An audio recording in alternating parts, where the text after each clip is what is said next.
welcome back. Yeah. To episode 18? 18 of DCGTV. Yeah, we need to get a life, I think. Nah. It's not about how many people view your video, it's the quality. It is the quality of that video. We're not very good at that either, though, so we should do. We have an exciting show in store for you tonight, though, ladies and gentlemen. It's exciting. Always exciting.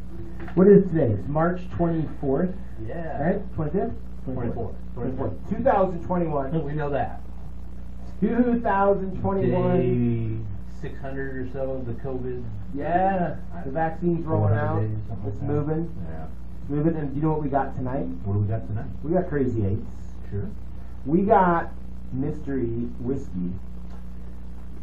And the mystery is that it might not be a whiskey, right? Indeed. Stay tuned to find out. And we have our very first ever in-person guest at Untitled TV. Only took 18 episodes. 18 episodes.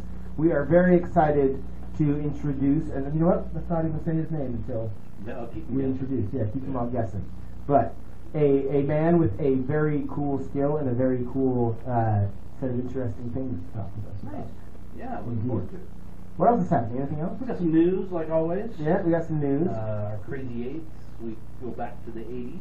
Back to the 80s. Back to the 80s, which is always fun. This was a fun activity to do, to think about was, this you know. particular question. Because there's so many choices that it was hard to narrow it down to the 80s. Yeah, it was. And even in the same movie, there was multiple choices. People. Yeah, that's true. That's true. The characters. Yeah.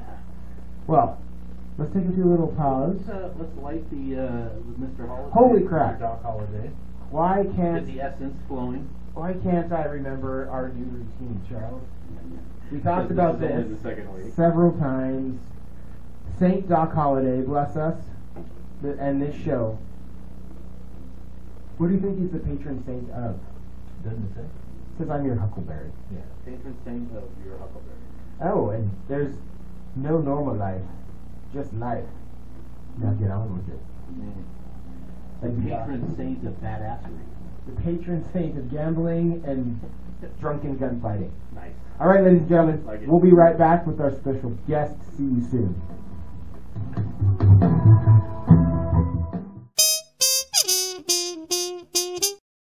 Yes. Welcome back. No, not yet. Not yet? You're not recording? Oh, yeah, I'm recording. We can welcome them back now. Hello, everyone. Back. Hello, everyone. Welcome back to the show, and it is our pleasure to introduce Damon Evans. Welcome to the show, and thank you for driving all the way down here to Hollywood Renton. That's what they say. Yeah, that's exactly what they call it. Pleasure to be here. Thanks for having me. Yeah. And we're very excited to have Damon on the show. You can see some of these really interesting ships right here. And Damon actually owns and runs a company that produces these ships. Yeah. And how are they produced again? Is it like brick and mortar? Sorry. The ships are all printed on resin printers. I have a Mars 2 Pro as my main printer. I have a larger format printer as well that I'm still kind of figuring out how to use. Resin is its own particular beast. Yeah. I started everything off using just traditional, basic FDM machines, but as I got more and more into it, it got more and more detailed. I'm like, I gotta go to resin. Nice. Now, are these all your models, all your designs? Yep, I've been. It's been about 2 years now that I've been working on this. It actually it started off so much simpler in ambition. There was a contest to do something interesting with this modular open source building toy that people were 3D printing, and I was messing around with it. I'm like, oh, this kind of looks like the Falcon. Maybe I'll make some parts that kind of look like that to go with this kit to see if I can win this contest. Right. I didn't come close to winning the contest, but then I didn't have any more design restrictions. Yeah. And I'm just like, I'm going to make the toy that I've always wanted. You Wow. know? Yeah. No, they're amazing. Yeah. Thank you. Super cool. So many different models, and they're all modular, right? They're all. So there's an old, there's a book that was produced, I guess in the maybe late 90s, early 2000s, called the Millennium Falcon Owner's Manual. Okay. And in that book, they highlight a bunch of different, they talk about how the YT-1300 is a modular ship, and they highlight some of the different modules. And I'm like, man, I want, is there a toy of this? I want this toy. I want to play with this because this is cool. And when I realized that there was no toy, I'm like, oh crap, I guess I have to make the toy. Yourself. Yeah, it's pretty cool. And what we're talking about, and if you don't mind, you can actually go for it. Whoop. Disconnect different parts and reconnect other ships. I'll let you let's see here. I'm going to grab this painted one. Yeah, there you go. It looks nice. I don't know what... We'll make it work. We'll make it work. I'm curious too. So when you design these ships for a 3D printer, and this is just my lack of knowledge on 3D printing, in my head, what happens is you actually design like some sort of a 3D like matrix program, like little lines connected to little dots and like spinning around like AutoCAD or something. Does that make any sense? That's what I picture in my head. Like you kind of like 3D in this 3D virtual world, design this shape, and then tell the printer to print it somehow. That's, I mean, basically. Is that kind of it? I use software called Fusion 360, which has a pretty generous hobbyist license that you can use for free. And it's, how to describe it? I mean, it's one of the more intuitive 3D design programs, at least that are available at that price point. You know, I never could get the hang of Blender and those sorts of programs because the interface is just too. So it was but Fusion was fancier, bigger. Fusion was approachable enough that I could figure it out, and I did everything wrong, of course, and I discovered that as my files fail and I have to rebuild stuff from scratch, and I'm like, oh my god, the limitations, you know, you don't even realize, like, if you do things a certain way, the math is harder to calculate, and then the file breaks, and you have to, like, export it and try and pull it back in and clean it up and figure out, okay, well, where did I... Like, okay, this line was too short here and it overlapped this thing, and so it won't let me cut there. And it's just been a really crazy learning experience. Did you go to school for? No. I'm entirely self-taught. Wow. Just banging my head against it until I made something. I mean, a lot of this looks so familiar, obviously, because it's, you know, the Millennium Falcon, right?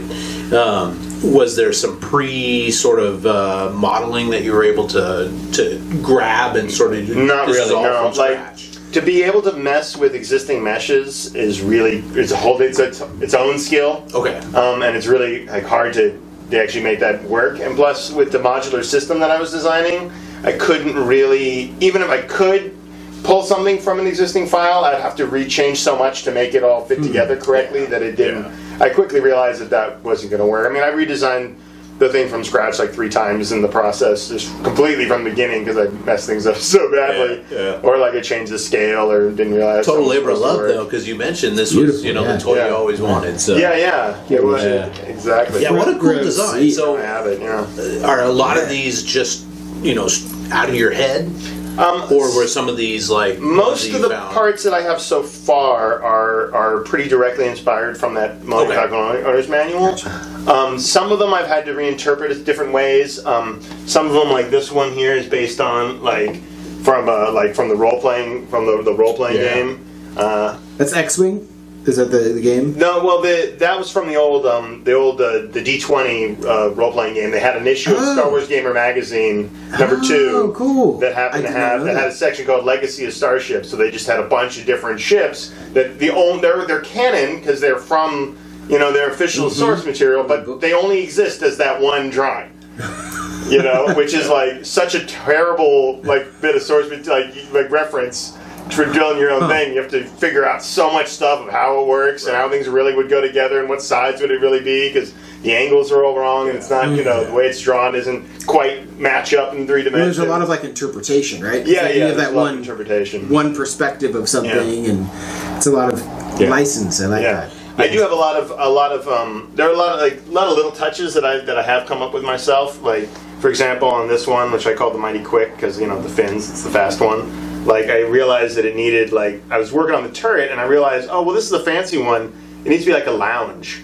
It's like a rotating lounge that doubles as a turret. You can imagine. So you're entertaining your rich friends. Right, you're entertaining your rich friends, and you're, open up with the ion cannons just for fun. It's like, oh, there's an asteroid. Pew, pew, pew. Fireworks. Exactly. Yeah. That's dope. So I'll take a quick step back really quick. Okay. So the game X-Wing, that's a board game I've seen in shops that has always fascinated me. Yeah. I did design this in the to match that scale. It's in that scale. Yeah, yeah. I don't know much about the game, but I've always seen that and been like fascinated. Yeah, it's very focused on like maneuvering and like piloting, and like you have to pick your little maneuver template secretly, like how you're gonna move your ship. So that, I haven't actually played it.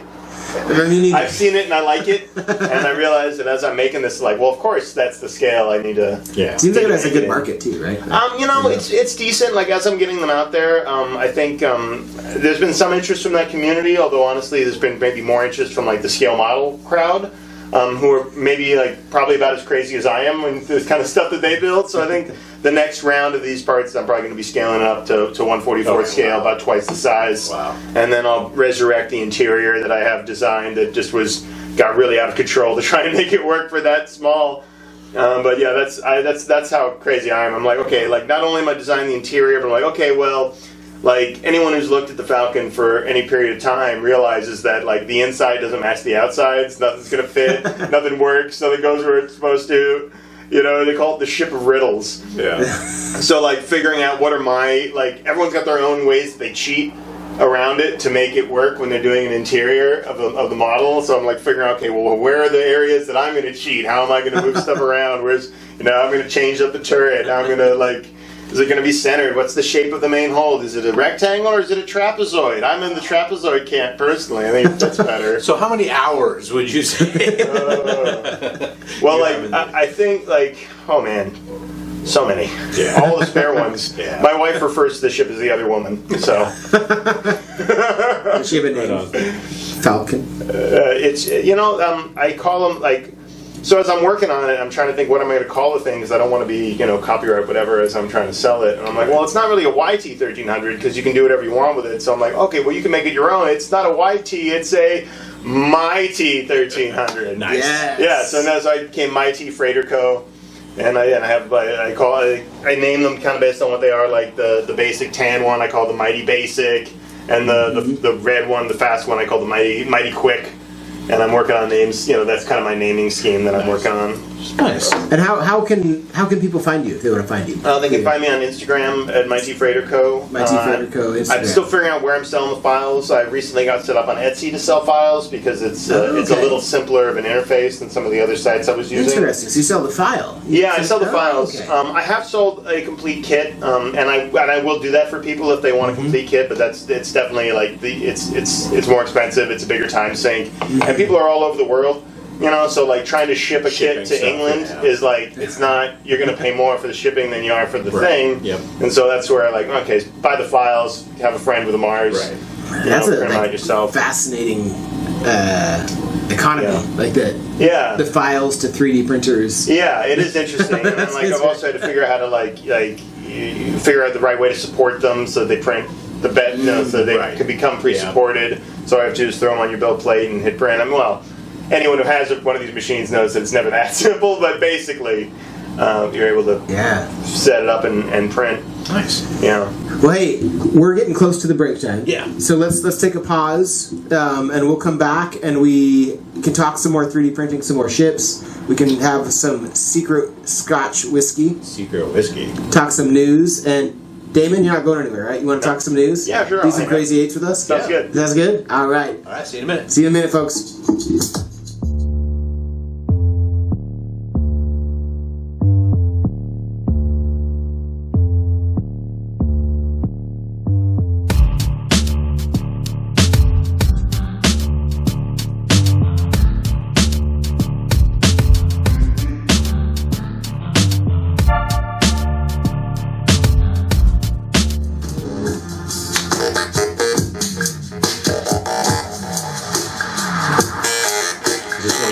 It is. Is this up on SoundCloud? This is on SoundCloud. Check it out, SoundCloud. DCGTV.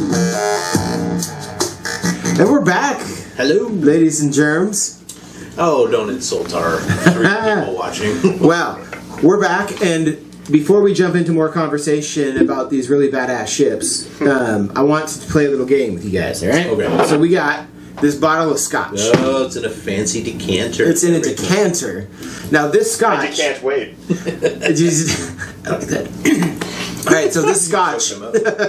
is either less than $15 or more than $80 or more than $80. This is going to be a fun game. So more less than 15 or more than 80. Yes. Okay, I feel confident that I can tell the difference between you think so? $15 bottle of swill. It's a Scotch. It's Scotch whiskey, so and an $80, but maybe not. The first bottle of Scotch I ever enjoyed. That one needs a little. I was never a Scotch person, but my sister, who's big shot Hollywood costumer or whatever, she gave me this bottle of Scotch that she got in a gift basket, and I looked, it was like a Dewar Select blend, age 16 years, whatever, and I looked it up later. It's like a $250 bottle, and I'm like, man, she just ruined me forever with this thing. I drank this much at a time for a year and a half. That's funny. My aunt was a Hollywood costumer. Ended up working for Tom Hanks as his personal dresser for a while. Oh, far out. Yeah. You guys got the fancy connections. I work at Amazon. Okay. All right.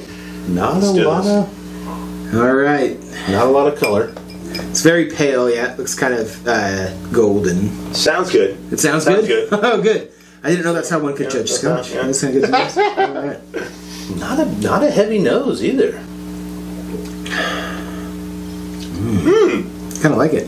Yeah. Yeah, that's delightfully smooth. It's smooth. The finish is a little rougher than the opener, but not bad. Not bad at all. I can drink this. It's very drinkable. I miss the smokiness. I forgot. We've been drinking a lot of bourbon on the show lately, and I forgot about the smokiness you get from Scotch. I like Lafroig, so I like Scotch. It tastes like a campfire that you stir it up. Like a peat bog. Yeah, peat bog. Yeah. Man, okay. This is so little tougher than I need your thoughts then on less than 15 or more than 80. My gut says more than 80, so I'm going to go with less than 15. I like how you disregard your gut. I feel the same. I feel like whatever I choose, it's going to be the other. Do you? So I'm going to go less than 15 as well. So we got 2 votes for less than 15. You guys are right. This is the fine Ballantines Scotch whiskey. Not bad, Ballantines. Well done. I had a buddy of mine just blended Scotch. Judging by the studio, I wasn't expecting. We have some good stuff in here sometimes. Sometimes, every once in a while. A good friend from India gave me this for my birthday one time. Exact bottle. Really? I thought, oh wow, this is pretty awesome. Didn't realize it was $15. Fun story. It's not Scotch, but it's related, I think. So they did a study. A blind study where they got a bunch of sommeliers together, and they gave them wine. Those are wine fanatics, masters, for those of you who don't know. So they got all the wine, the snobbiest wine snobs around, and they gave them wine in unmarked paper cups where you couldn't see it, couldn't do anything, and the sommeliers could not tell the difference between a red and a white. They couldn't tell the difference between a red and a white? They couldn't tell between a red and a white. It was 50-50. Wow. 50-50. They couldn't even tell. That is shocking. They couldn't tell the good stuff from the cheap stuff. They could tell nothing. It makes you think too, how much of our sensation is combined, right? You don't just taste, you smell and see. Yeah. Taste and I'm not saying there isn't an art to it. I'm saying the bullshit is a beautiful art in and of itself. It's like a good sommelier come and tell you a story. Take my money. Yeah. That is the art of storytelling. Spend the extra $80 on that bottle. Yeah, for a good story. Yeah. So I got a question for you, Damon. Shoot. That's been bugging me. I've been waiting to ask it. Mm-hmm. So when you print a thing with a 3D printer, how big is the 3D printer? Is it as big as this table? Or? They make resin printers that are that big. I cannot afford them. Okay, so it's not giant. No, the machine is about the size of it took a toaster oven on its side. Oh, that's about the size of the Mars 2, maybe a little bigger.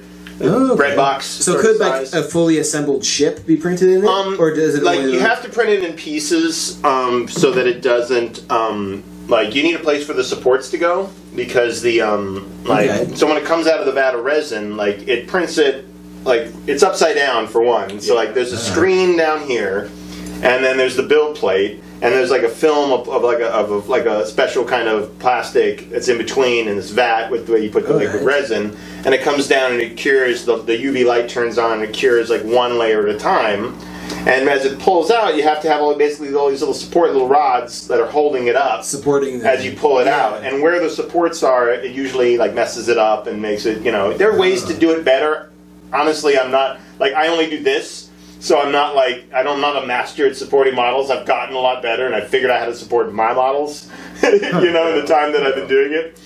And how long does it take, like from when you hit enter to when you're pulling out the piece? It depends on you can set how thick the layers are. Oh, so like thicker layers it goes quicker, and thinner layers it looks nicer, but it takes longer. Oh, okay. With these, I generally get through. I would say probably 8 hours is like average for a full build plate. And what's cool though about resin, which is different from the FDM, is that it doesn't matter how much is on the build plate; it takes the same amount of time. It's the total height. Because it cures the whole layer at once. Gotcha. So a full build plate prints at just as fast as like if you just had one thing on there. Right. It takes as long as your tallest part. Okay. So you start to figure out how to optimize. Like, okay, well, like I'm printing a bunch of guns. I don't want to print the guns at the same time as the mandibles because the guns are this big and the mandibles are this big. So you do like all the small stuff first, so you get it quick, and then you see how it turned out. You're not waiting all night. You maximize the build plate. You do all your tall stuff at once. And I'm making a lot more than most people would make. Most people are they'll put together one ship on their build plate at a time, and they'll print like a ship. A regular your standard size like Mars could probably print one complete ship in maybe one or maybe two rounds, two full build plates, depending. And do you have to do any finishing? Like, do you have to? Oh, the paint of resin is after it's done, it's still covered in goopy, uncured resin because it's just been hanging out in a vat of resin. Yeah. So then you have to take it off the printer and then you have to put in some alcohol and clean it. Mm-hmm. But you have to sand it? Like, is there any like sculpting? No. Not the detail comes out really well like off of resin. That's one of the reasons why I use resin over FDM is it comes out pretty smooth. So there can be some little artifacts, and sometimes you can like minimize those by changing how you orient the part. Like if something's printing like vertically, you might have like depending on the shapes of like the flat panels, things will turn out differently. Did you just call them artifacts? Yeah, that's what they call them. Artifacts. They call them artifacts. Yeah. That's awesome. Yeah, because like your pixels are arrayed the way they are, and if something's a flat line and it's coming this way, and you're going up at like a tenth of a millimeter at a time, and the pixels are a fifth of a millimeter across. It becomes like a stair step if you don't get the angles right, and it just looks like a little jagged. So some of that you can sand it, and it sands really nicely, which is cool about resin versus the plastic. Is like it just goes like you do some wet sanding, and you get like a mirror pretty quickly. Nice. Huh. Yeah, and there's some great detail on these. Yeah. I really was impressed. Like I've actually gone back a few times and added more detail. Oh. Because when I first designed them, I designed them with FDM printers in mind. So I kept the details fat, and readable. Most people would have the FDM printers, right? That'd be more FDM common. are common, but the resin is more common now. Like they used to be really expensive, but now they're pretty affordable. Like you can get a Mars 2 Pro for like $250. Which is, it's at the point now where it's like, okay, this is like, it used to be like, $5,000 for a resin machine just a few years ago, but now you can get them pretty cheap, so it's really kind of taken off. And it's funny how that stuff works. I remember, I forget what the exact number was, but I saw a price tag for like a Nintendo, the first Nintendo back in the 80s. Yeah. And it was like $200 and something then. And then, yeah. Which would have been what now? Like Yeah, $500 or something, right? Like, it was like the PS5 or whatever. Yeah, it's like, whoa. Crazy pricing. Yeah. Well, hey, what do we got? We got a few minutes. I'm going to move your cup. I'm sorry. We got 2 minutes. 2 minutes. Maybe we should take a little break and come back to the news. Yeah, let's take a little break. We got some fun news. David, tell us what your Instagram is again. It's you know what? I gotta actually read it to you because I have. We'll put it on the screen too. We'll put it on hyphens. We'll put it boom. But it's basically Instagram my T Freighter Co. There's some underscores in there. You'll put it on the screen. Yeah. But for those people that might only be listening, let's see here. I'll pull it up. Which we don't do a podcast, so why would that ever exist? I'll tell you. Why? We can turn it. Yeah. www.instagram.com/MYT_Freighter FREIGHTER_co/. Nice. We'll see you soon. Get on it.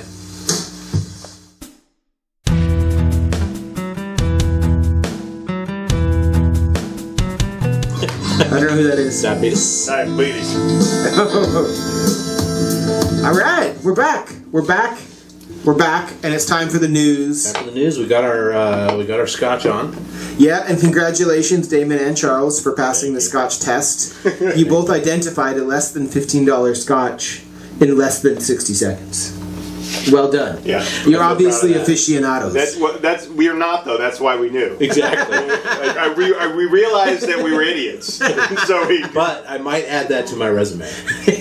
Maybe it's on the internet. It's on the internet. I don't know what they call a Scotch sommelier. Yeah. And they call it a Scotsman. Yeah. Exactly. Well, here we are in the end of March. Towards the end of March. We have passed the equinox. It is now officially spring. The days are longer than the nights. The first quarter is behind us, basically. Do you feel like 2021 has treated you better than 2020? You know, we have a better president. True. That's kind of cool. And what's been going on in the news, though? It's not as tweety as it used to be. It's not. It's not as tweety as it used to be. It's not. But, you know, Biden had his first news conference today. His first solo presidential news conference. Did he? Did you see that? No. Yeah. Did he start this Depends? I don't think so, but he could have. I don't know. Did he answer questions? Or he did answer questions. I didn't watch it.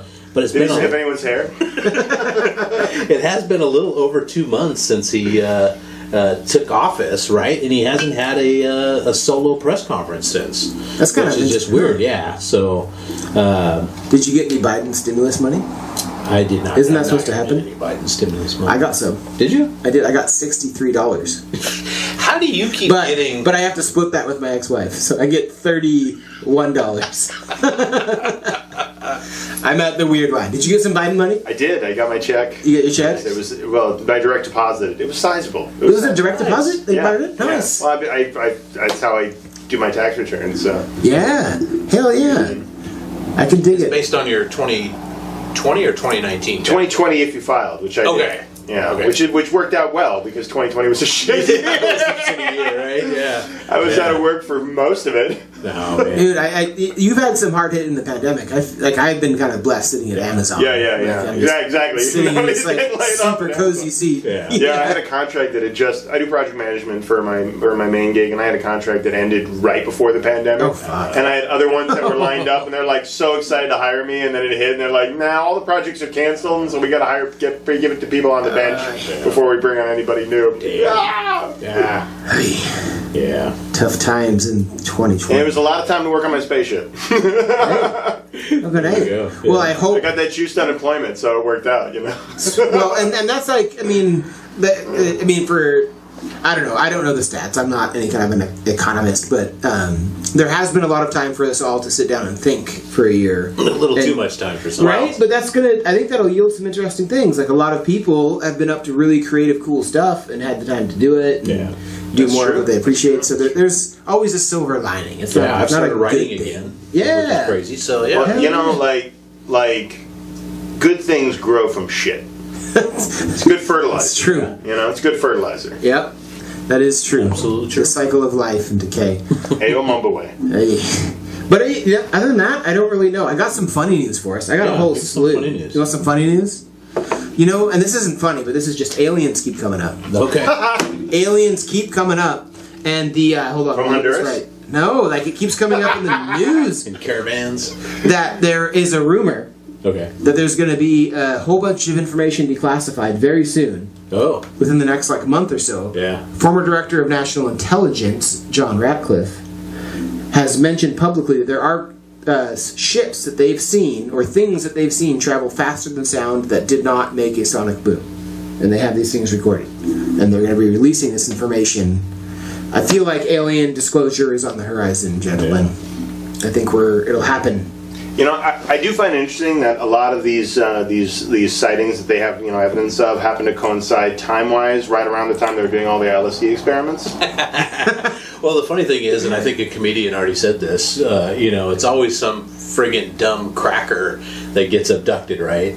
It's never like a Nobel Peace Prize winning scientist or, some brilliant guy like there was like an admiral, a Navy admiral, not abducted, but thought he saw it. Thought he saw it. Yeah. I'm just talking about people that see some stupid redneck out in the middle of nowhere. That is true. I mean, if there are aliens, they are staying as far away from this planet as they can. Yeah, but against your argument, when you think about like the mass of human population, there's a lot more dumb rednecks and people like them than there are PhDs in astrophysics. Like, if you just randomly selected humans and didn't know, you're going to get some weirdo. Yeah. Anyway, moving on. You might pick somebody that nobody's going to really miss all that much, right? Earl's missing. Yeah.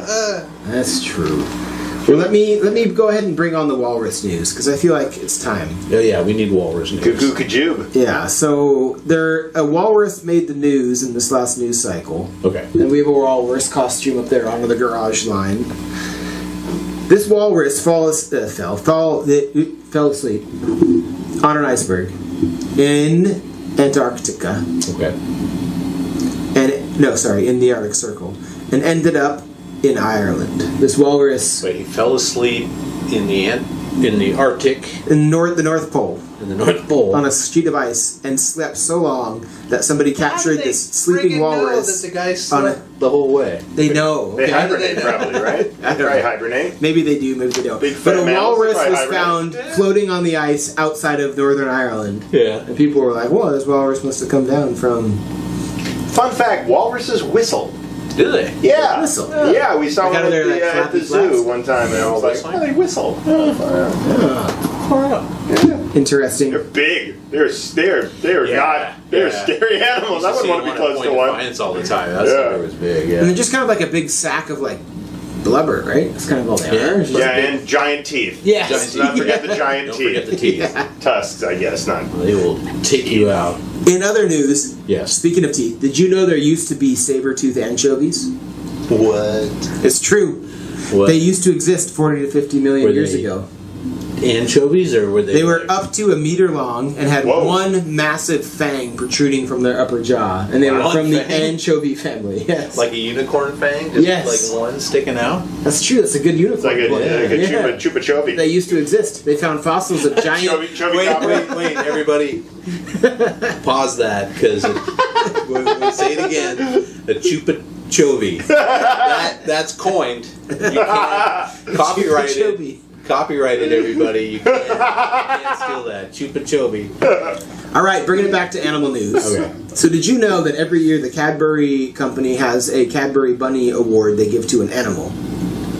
Every year they do a big contest around Easter where they give the Cadbury Bunny Award to some particular creature they think embodies the Cadbury Bunny values. Okay. Can't speak today.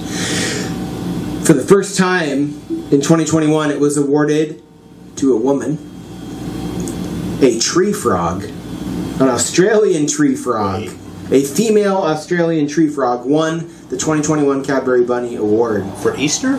For Easter. An Australian tree frog? Yeah. Do they even celebrate Easter in Australia? It's pretty Western. They do. I saw a really cute picture of a tree frog with bunny ears. We'll put it up here for you to see. Okay. It's very adorable. But this is the first amphibian to ever win the award. Wow. That's pretty good news. That happened this year. It's pretty big. Must have been one impressive amphibian. Yeah. Okay, last animal news. Sorry, I got a lot tonight. I'm rolling with it. Who do you think are better problem solvers, sheeps or goats? This was studied this year. Goats. Yeah, I would totally say goats. You think goats are better problem solvers than sheeps? Yeah. Well, you're right. Again, same with the Scotch. The goats drastically outperformed the sheep by a study done in a university in Sweden. They are much better problem solvers than sheep. Nice. Did they put them like in a little goat maze, a little sheep maze or something? I didn't read the details. I mean, like, sheep can't even tell the difference between a sheep and a dog. Right. But it looked legitimate. So goats are smarter than sheep. Nice. All right. Well, I got one more piece of weird news. Okay. Just because I wanted to share this. So a man in Ohio called the cops to say he was too high, which happens in the world, you know. We've probably all maybe had a friend or an acquaintance that might have done that at some point. Yeah, maybe. Yeah. When the cops showed up to investigate this guy, they found him in a giant mountain of Doritos in his living room. Of course. Naturally. So it was... I want stats. I want to know what giant is. I want to know what mountain is. Apparently he was covered in Doritos and a big giant mound of them. Well, like, you can be covered, like, one bag will cover you. Right. Like, but 20 bags, you know, I want to know. It's true. You know? Yeah. Is It's it bathtub true. full of Doritos, or is this? Like, I feel like somehow you're trying to make a point. I want to know. You know, I How should high probably was this guy? start double clicking these headlines. You can't just go headline, man. You can't just go headline. Yeah. But anyway, that's I always read the whole article. that's the news I got for you. All right. Well, In you the guys world. ever dream of winning the lottery? Yes. There's a Constantly. Tennessee man named Nick Sparta. He found out that he had the winning lottery ticket for something like $1.1+ million, right? So what did he do? What do you do when you win? You go home and you put it in a safe place, right? Well, this guy didn't. He ran to his fiance's work to let her know the good news. Then he ran some errands. He went and got lunch. He went to the auto parts store with his brother. And then he finally, after running all these errands, went home and discovered, I don't have my lottery ticket anymore. He had lost his lottery ticket.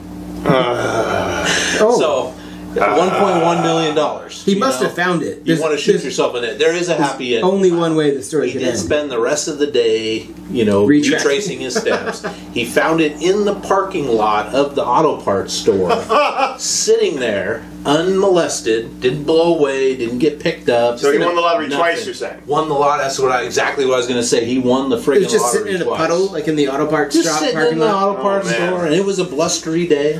Should have set that up. Could you imagine? That's why I keep my tickets in my wallet, Yeah. just in case. And I book home, put it in the man. safe, put my name on it. He didn't even sign it. That's He a was supposed to lot. sign That's it. a lot of flirting with fate. That Like, is a man. ton of- that is like that guy was meant to have that. Like, I would Cash. do nothing until I'm at the office and that shit is in my hand. Good Yeah. lord. I want that big friggin' check. Yeah, Yeah. right. With my pin, then I can say, No. See, I got it. No big check. No photos. No photos. Forget Just that. right in the bank. Just right in the just buy. I'm just don't You know, tell. I don't want anyone to know. You know, people are going to be hitting you up. Yeah, right. All right, let's take a quick break and come back and talk some more. We'll be back.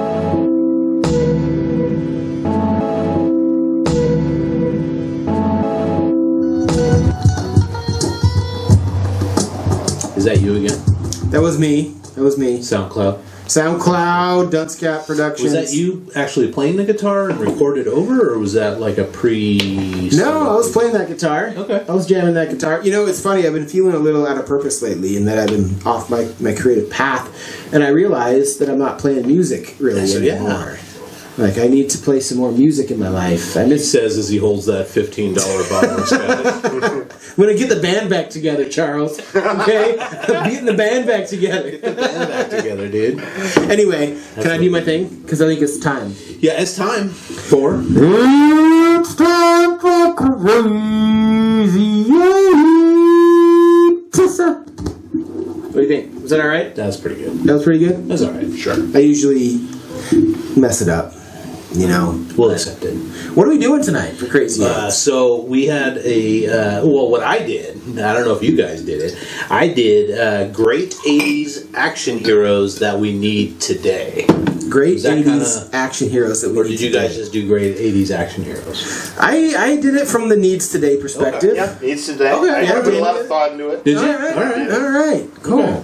Well, let's jump into this thing. All right, Kyle, we'll go around the circle. All right. Well, I'll start it out here then.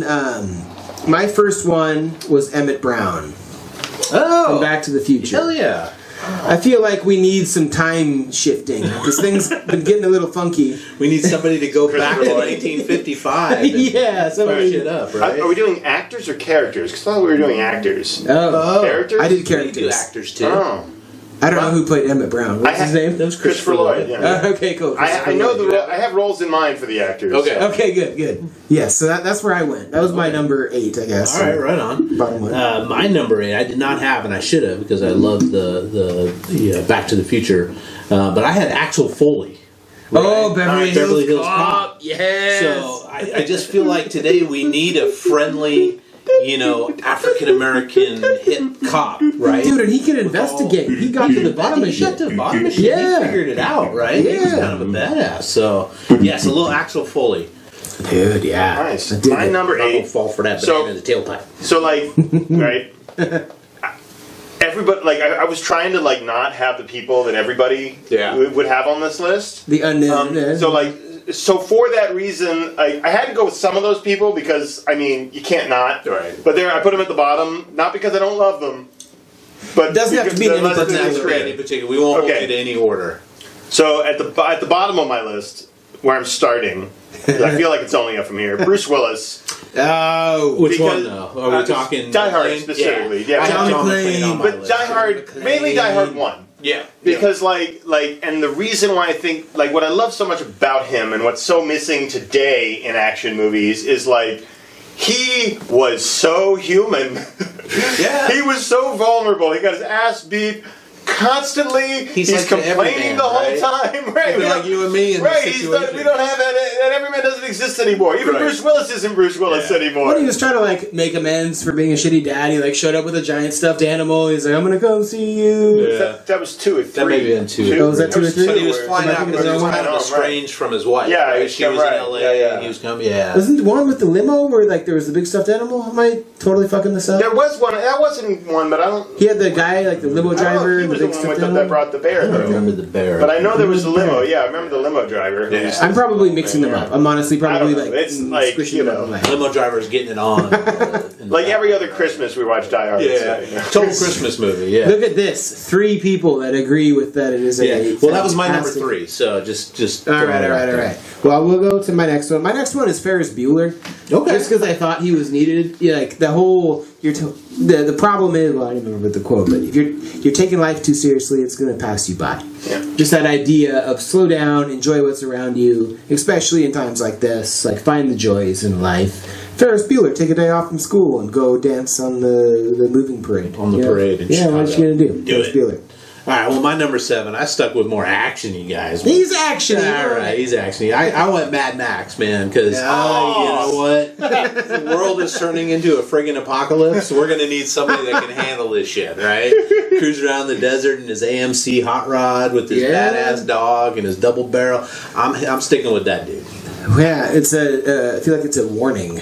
Yes. Right. All right, so for my 7... I'm going with Michael Biehn from Terminator and Aliens. Yes. Also known as Kyle Reese. And Tombstone. Oh, yeah. He was in Tombstone. I forgot about he was in Tombstone. That's more 90s. But again, for a similar reason. I felt like he always was the guy who was you could feel the emotional state. He's not just fighting to fight. It was intense. He's got something he's fighting for. He's there for a reason. And he was also vulnerable. Plus, I kind of liked that he was like a virgin in Terminator. And a bit innocent and whatever. And it was Sarah Connor that was the one who was making the moves. He was real low key kind of soldier guy. Yeah, he's low key. Right? Okay. I guess I'm in charge. I like his energy. It's again similar reason. Nice. All right. Excellent. All right. Well, my number 6 is Peter Venkman.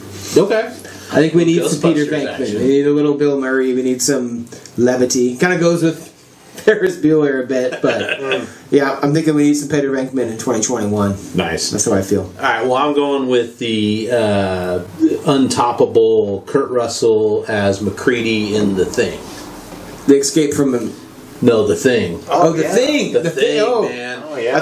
Because this guy had the good one-liners. He didn't take any crap. You could lock him out in the snow, and he'd come back with his flamethrower and F you up. Man, that's my guy. Kurt Russell's pretty badass. Yeah. Okay, I'm nixing who was my number 6. Uh-oh. And I'm replacing it with also Kurt Russell, but Kurt Russell from Big Trouble in Little China. Nice. Yeah, I almost went with that one. Because again, completely out of his element. And what was so fantastic about Big Trouble in Little China that people need to go back and rewatch it again. Kurt Russell was not the hero of that movie.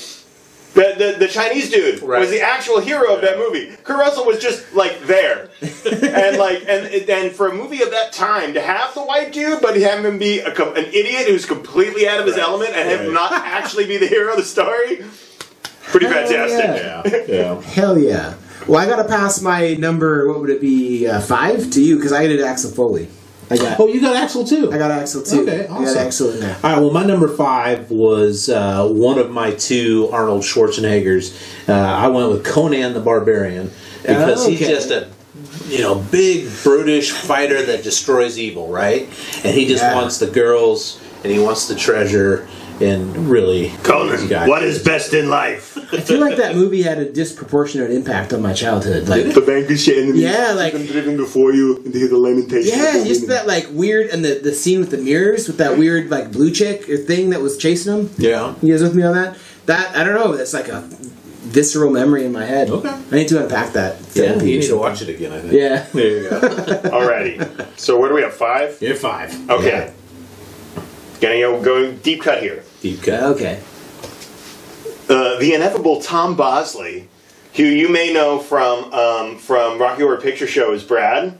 He was in a little film in the 80s called Megaforce. Megaforce? That is so spectacularly bad. Name. Okay. It's like it's like somebody gave them $100,000 and they spent it all on dune buggies and motorcycles and nothing on writers or anything else. Yeah. And like somehow it's so bad, but it's so wonderfully bad. I have been doing a deep dive into those sword and sorcerer apocalypse movies on Amazon.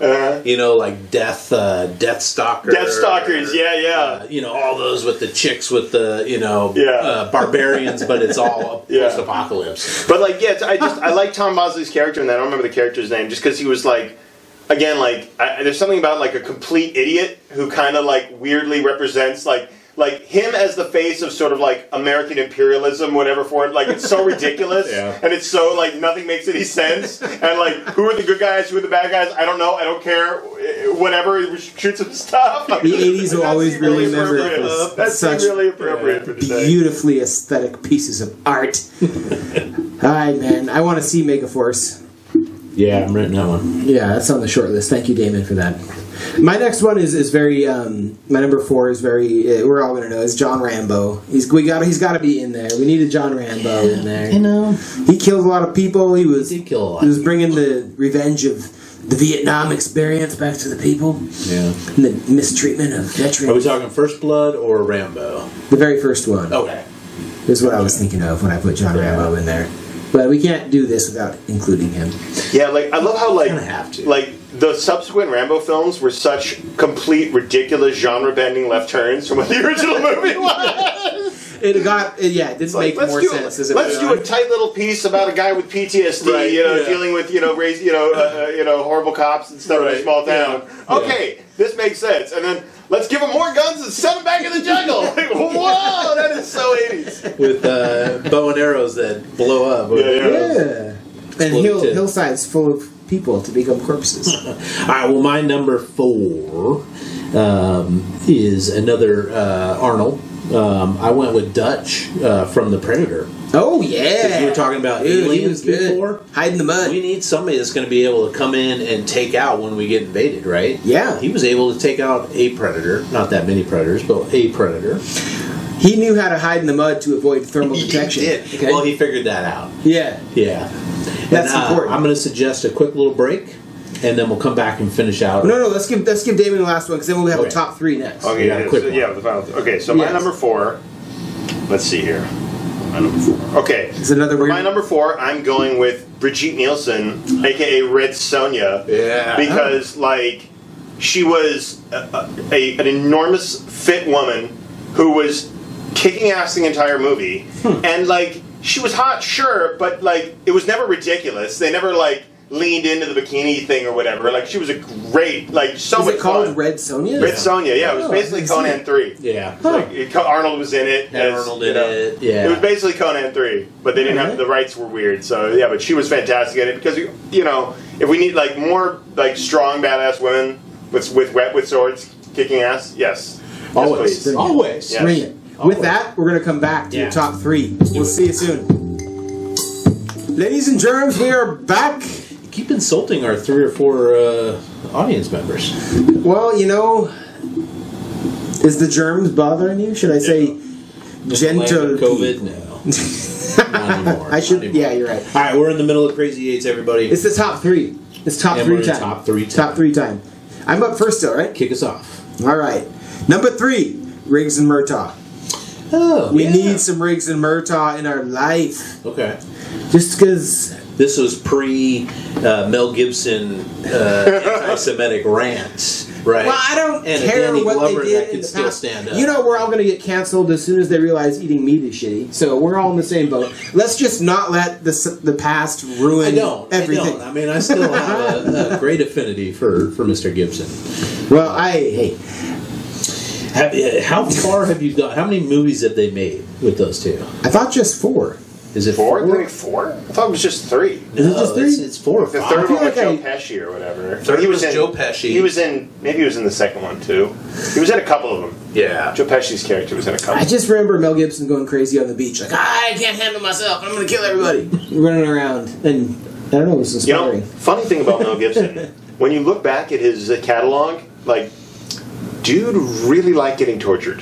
There's a lot of, it's like, okay, so gets tortured in Lethal Weapon, gets tortured in Payback, does the whole Jesus thing with all the torture, does the Braveheart thing with all the torture. I think, We're not sure. He likes getting chopped up. He's a bit of a masochist. Yeah, he did get in Braveheart. He even got, eviscerated. Yeah. And, You think it's a Scientology thing?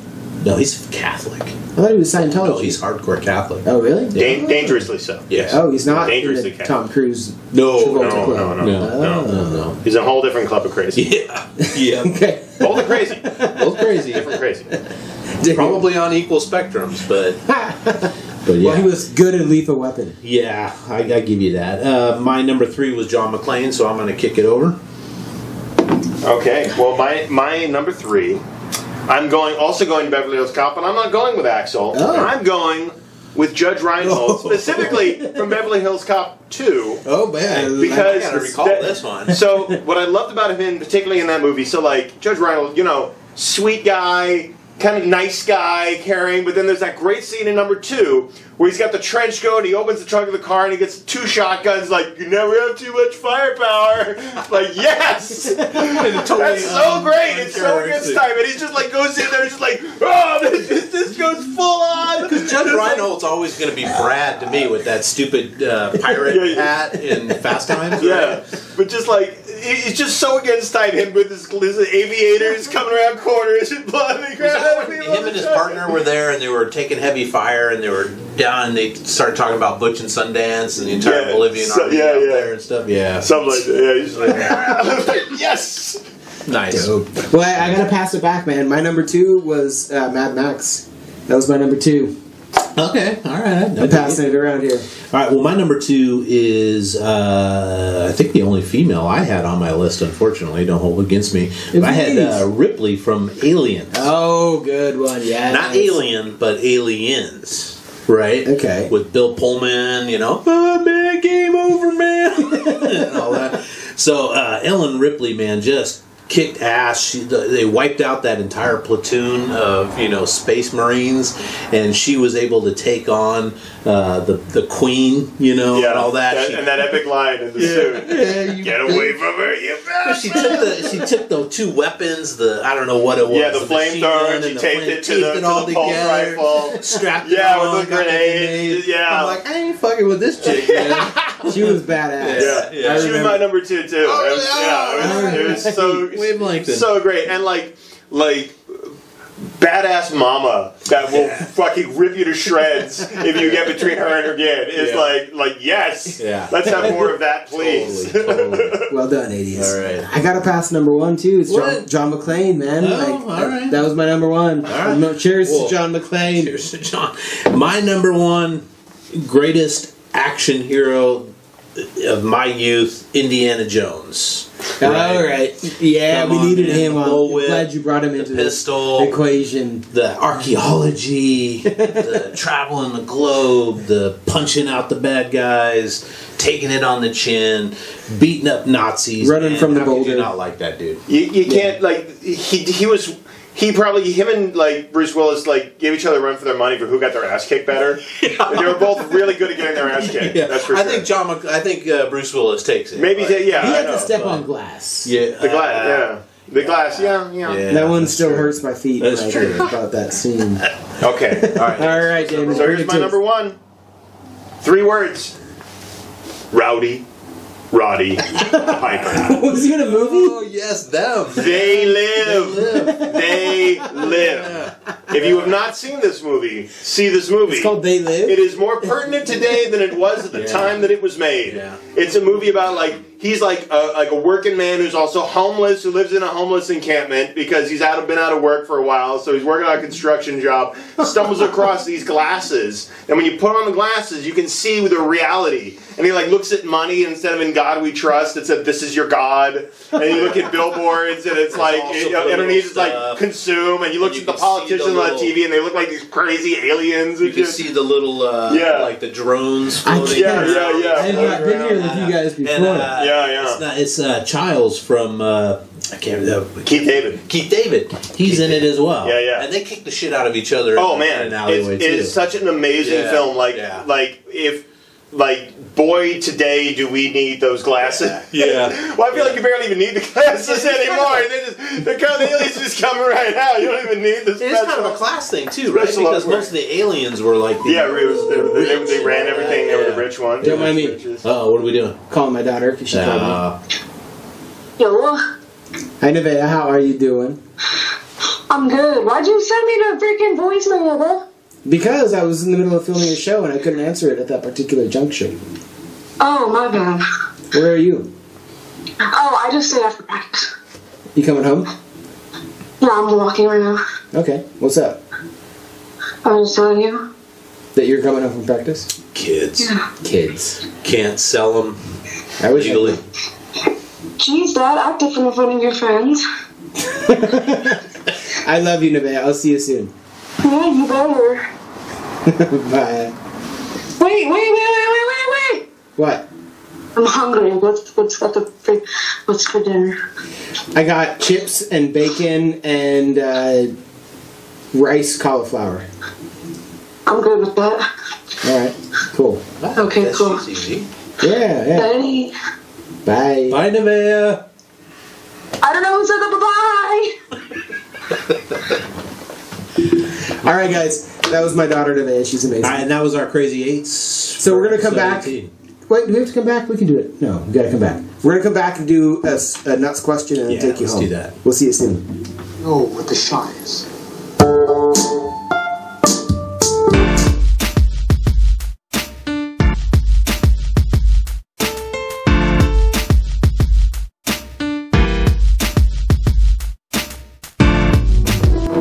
Alright, so we're back. We're back. We're going to close it out. And we're going to do it. Did you hear me say out? Out? It was very Canadian. My Canadian came through there. Canadian there? So we're going to bring it out with a nuts question. So hold on. And this is totally random. This is for you, Damon. Oh. Okay, who's asking who? We're going to figure that out. This is for you, Charles. And this is for me. And so we get to ask who you want to ask, but it's got to be the nuts question.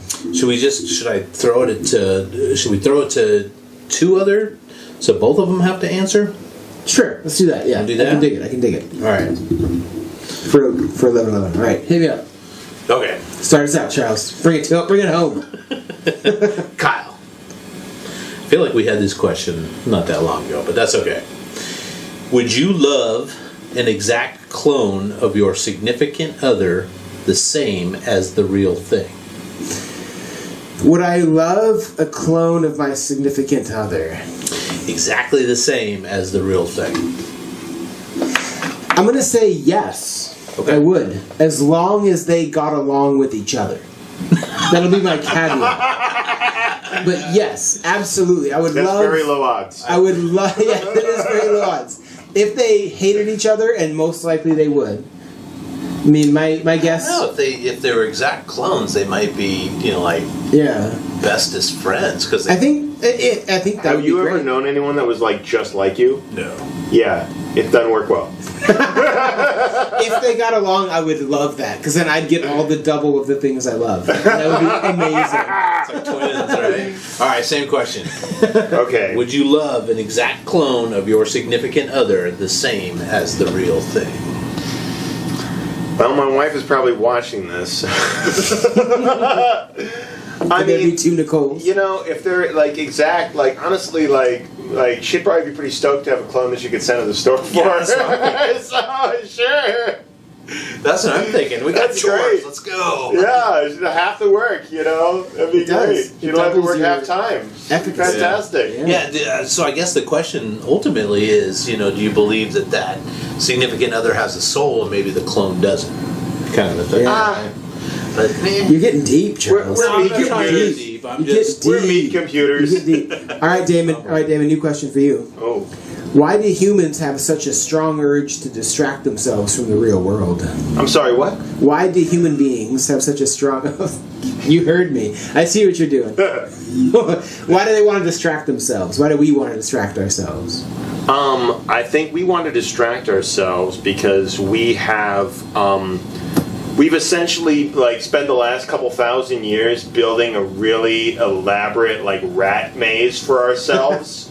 And anything we can do to forget about the shit that we built up, and while we pine for can I please just I would trade health insurance and mortgages and all that shit. Just if I occasionally get chased by a saber-tooth tiger, but I never had to worry about any of that shit again. Fucking that's easy fucking trade. I'm fine eating nuts and berries if I don't have to pay my electric bill again. Right. Or do you worry about credit scores or health insurance or politics or any of that good nonsense? Yeah. It's oh man, all your stress is contained into one hour and a half run. Yeah. And then you're good. Then you're done. Yeah. All right, Charles. Mammoth and you're good. You're up. Same deal, man. Because we just want to escape. We just want to forget this bullshit that we're dealing with. Yeah.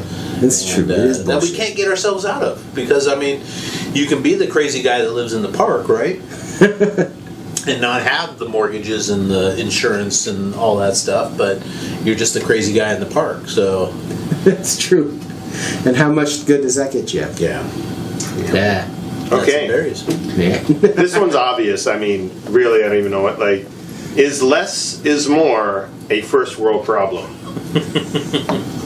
No! Go ahead, philosophy. No! No, it's not. No. Less is more. I don't know that I can actually respond to that coherently. I was hoping I could. I just kind of jumped on that diving board. You know, I think,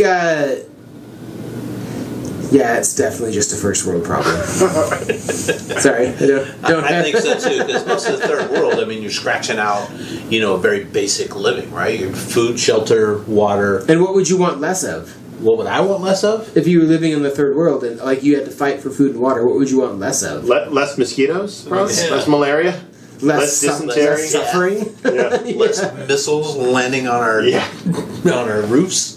Yeah, but I mean, I guess it depends how you frame it, because the solution could be more safety, more security, more Starbucks. I don't know if anyone needs more of that. That experience. Overpriced coffee. Let's do it. What are you gonna do? It's not even good. Well, I know. I'm a Seattleite of distant Starbucks. Well, I realized that people from Seattle they will only drink Starbucks when they're not in Washington. That's where Starbucks is good when you're not here. Yeah. But here it's whatever. Or if you're just lazy. Whatever, as niche of a stupid little coffee shop as you can, or you have your own Chemex or some shit. It's kind of like the level up of McDonald's, because you go for consistency. You know the same Starbucks is going to be what you get in New Jersey. You get the same old lady diarrhea anywhere. You want it. You know, you get your cake pop that's been sitting on. Okay. The ice blended shit at Starbucks, I'll drink that shit. That's pretty good. Slurpees have always been good. Yeah. All right, gentlemen, we got to close it out. So I'm going to say a new close. A new close. Same as the old close. But what's one piece of wisdom you'd send to an 18-year-old kid today? Save at least 20% of your income. Don't touch it. Just put it away. Pursue your art no matter how hungry it makes you. When you're young, it's the time to fucking do it. So go balls to the wall. If you like to play guitar, go live in an alley and play guitar for buskers. Do whatever you need to do to be playing guitar all the time, because you will never have as much freedom and time to do that shit ever again. Well said. Go all the way. Well said. Mine's going to be wrap it up or take the pill. Don't get pregnant if you don't want to. Thank you, ladies and gentlemen. My name's Kyle McCurdy. I'm not. We're out of here. We'll see you next time. Well, that was fun. Off we go. Yes. Collect my spaceship. I have to gather the remnants of the shipyard and return it to the planet. I don't know why I didn't use Peter Lorre for spaceships. It's so fucking random. We're all making this up. It's funny to me that, like, maybe he's not relevant anymore, but like, the people still know who Peter Lorre is. You know, 8 people know who Peter Lorre is.